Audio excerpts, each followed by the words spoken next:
The problem is, and I don't know why people say things like, well, it looks good on paper, but in practice, it's terrible. No, it doesn't look good on paper.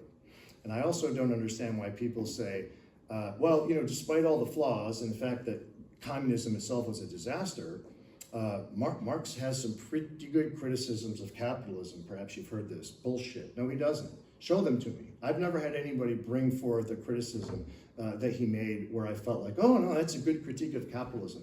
Capitalism is not perfect, that's true.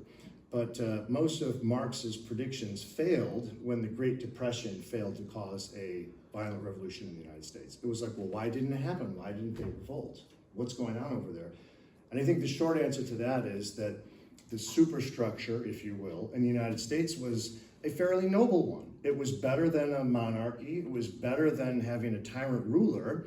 It was imperfect, and it sure as hell, as everybody knows, wasn't fair to everyone in the beginning, right?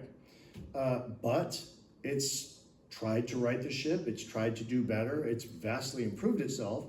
And for all of the critiques the United States does deserve in being one of the countries where certainly chattel slavery was prolific, it's also the same country that brought an end to slavery around the world. So I'm not saying that one necessarily cancels out the other or that we shouldn't have frank and honest conversations about it, because we should, because that's relevant.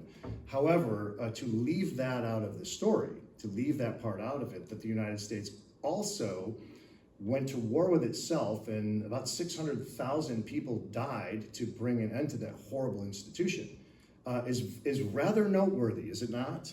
And you would want to know that about a country before you doomed it and damned it and said, well, let's just dispose of the whole thing and throw it away.